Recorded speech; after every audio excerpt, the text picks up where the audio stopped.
Boy, it's such a privilege to be here with everybody in this place to share the story of Let's Give Them Hope. And today I have the privilege of speaking with Weston and Liz Marunzi as they sort of were there right at the very beginning when Let's Give Them Hope first started the ministry in Zimbabwe.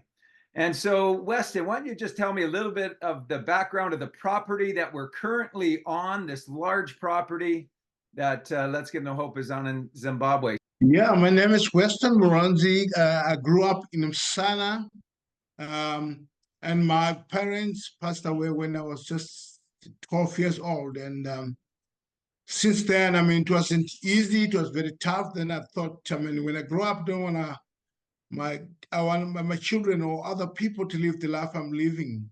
I said, God must help me.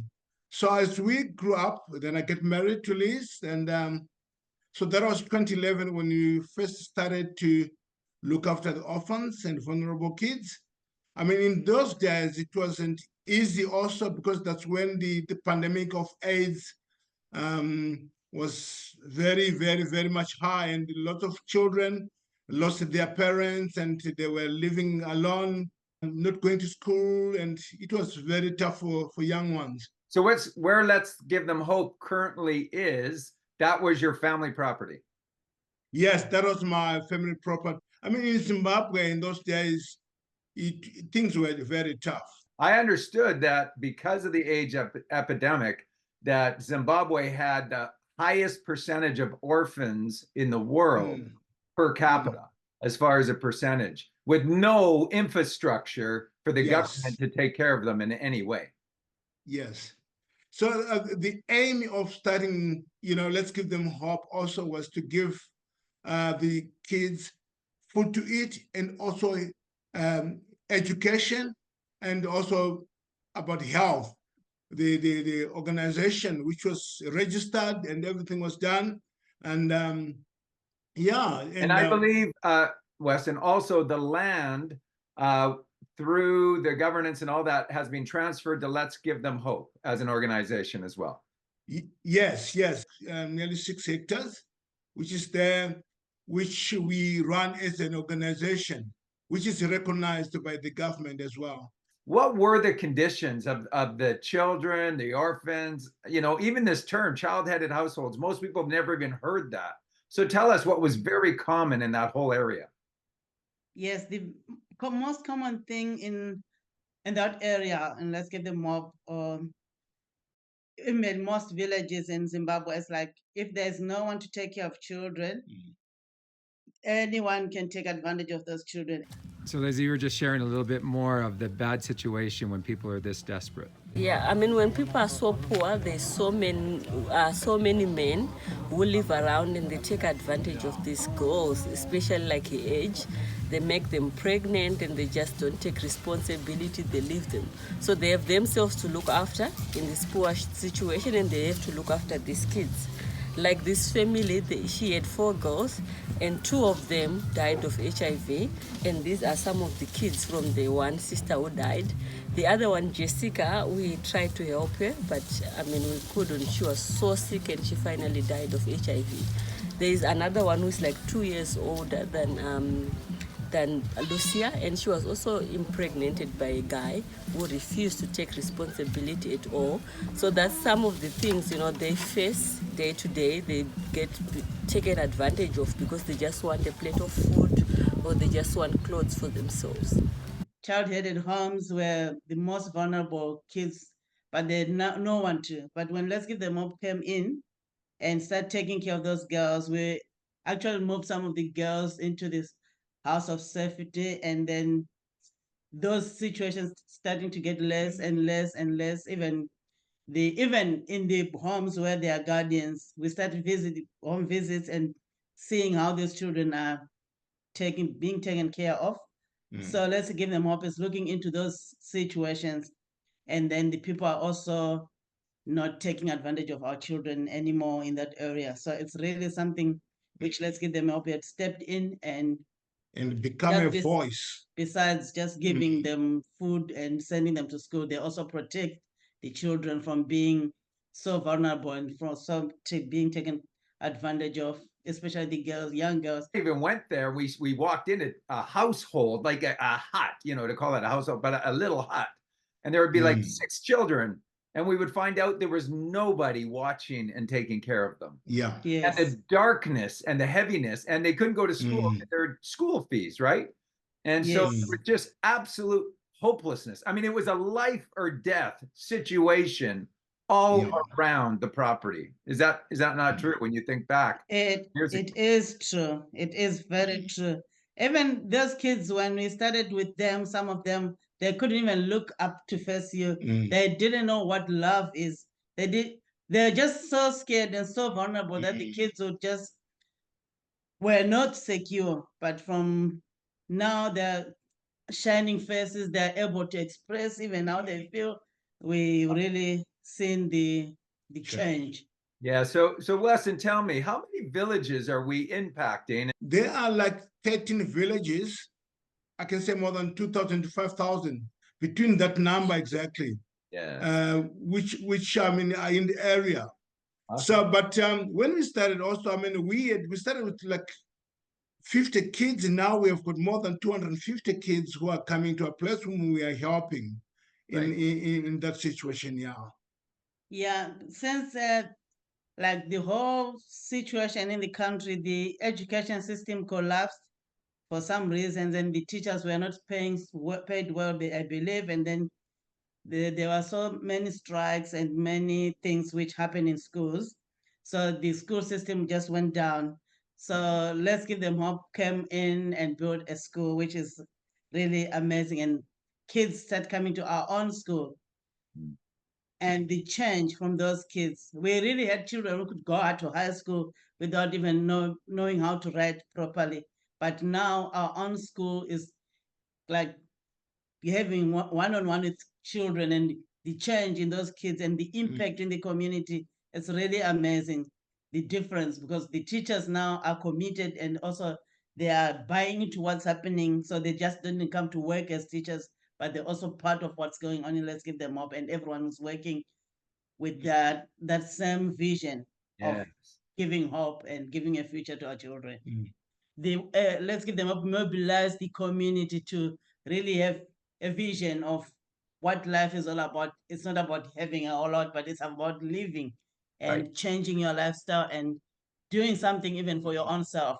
Village now know that it's not just an organization for someone else, it's their own thing. So the villages are coming in to see if there is anything we can do, they can do to be part of what's going on. So there's a lot of changes in the community. So tell me one story, just look at somebody like Jabu, right? So Jabu came right at the very beginning, this young boy, and what's happened in his life as a result of the ministry of Let's Give Them Hope. Jabu, why don't you tell us how long you've been a part of Let's Give Them Hope? Oh, I've been at Let's Give Them Hope since 2011 when it started. Very beginning. Yeah, very beginning. Being part of Let's Give Them Hope helped me a lot. Like everything I know, a lot of things is through Let's Give Them Hope. They send me to school, so yeah, everything I know is due to Let's Give Them Hope. And recently you just graduated. Yeah, I graduated on the 14th of October. Amazing. This year.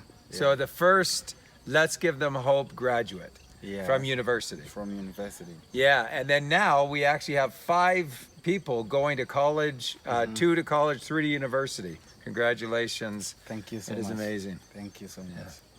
He was our first university graduate, right? So yes, the school system, getting his graduation from high school at a very high level, and then going to university. We paid for his way through university. First university graduate who now is a huge help and on staff with Let's Give Them Hope. Yes, sure. The other good thing also we did was to build a vocational center whereby children, when they fail at school, they didn't go further, they have to come back and we train them, works like building and carpentry and sewing and knitting, all those things, just to help them for their future, that after school, when they can have something they can do.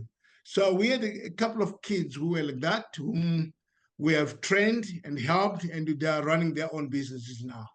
Yeah, such a great story. So Weston, tell me you know, because we've started this school now, our own school, we still have to build more classrooms and washrooms. You know, we just completed 4 classrooms that are going to be opening in January at the start of your school year. But also we need teachers' quarters. Tell me why we need teachers' quarters. That's not something most North Americans are aware of in that sort of rural setting, that it is something that all the schools, when I go to other schools there, I'm always surprised to see teachers' quarters. So why is that important, and why would that be the next project for us? Yeah, look, I mean, we live in a rural area. Most of the teachers come from the cities, coming back into rural areas, so they can't come and go back every day back to town. It's expensive, it's quite far, so we have to, you know, they have to stay at the school.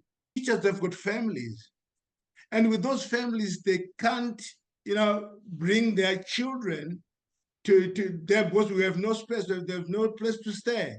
When we have the plans of 4 different areas, 3 bedrooms in each one of those 4. So here we are again, still on Let's Give Them Hope property. We have about 12.5 acres again. That was part of Weston's family heritage that has been come into Let's Give Them Hope.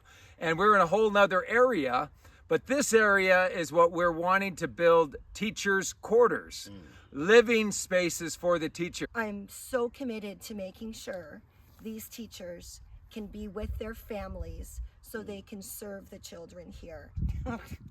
I'm in 110%. It just makes you want to strip off, you know, everything of value to put it into these projects. We have been given so much, like the hope, like we think about the kids, but the adults here, like it is so poor. We're, like you mentioned, we're in a drought, there's no work, like, so we're giving work to adults, we're giving purpose. We have been given purpose. So I'm just so excited for the next time we come back to see, but we are fully committed to making sure that we bring as many people on this journey with us, because it is beautiful and it is enriching. Quite a large building, but we can build that entire thing with some kitchens and washrooms, all of that. Yes. We can Yes, do that together. for about $75,000 US for these teachers to be able to live there on the property with some families as well, which would Yes. make a major difference. Yes, that will bring a big difference, yeah.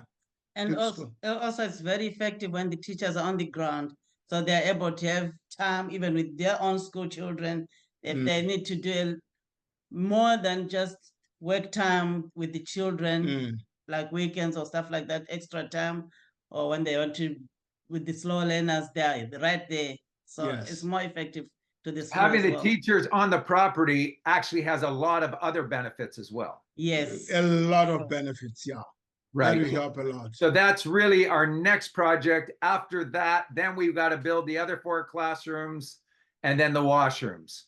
And so Yes. there we're talking probably about another 125,000 to complete the school, because we already have the foundations in, and it's going to be somewhere in that number. So really, about right now for Joe's projects, about 200,000 US, 75,000 for the teachers' quarters, and about another 125 to finish the other classrooms and the washrooms, to really have us as a fully functional school, which would allow way more students to come in.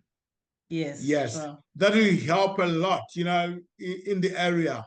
That will help a lot. I mean, to if we can build that, if we can manage to finish that, yeah, that will help a lot. That'd be amazing. How many children do you think we've impacted over these 13 years? Of that, I think even over 1,000 of kids we have helped. I mean, on the property. Right. Every year we've got children exiting, growing, and also children coming in. Coming in So and every going year out, there's coming in. always- So it's like a cycle. It's a cycle. Yeah. And we really, like you met other children of before. We already have functional adults, from being hopelessness, from being non-confidential child to a functional adult, doing their own things, reaching into the community, good behavior from Let's Give Them Up. And so the name, Let's Give Them Hope. Why that name? Because the kids had no hope. Then we thought, let's give these kids hope. Let's give these kids future. Let's give these kids tomorrow, you know. So that's why where the name came from. And it's also inviting everybody. Yeah. It's not just few people. It's like everyone, let's help. Let us all give. Hope, yeah. So right now we have about 18 staff that we're paying, and then about 10 volunteers who get part-time, sort of some food and other things as well as part of their volunteering.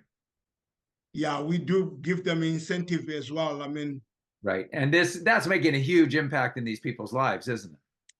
It does, yes. It does a lot. It does a lot, yes. Yes, amazing.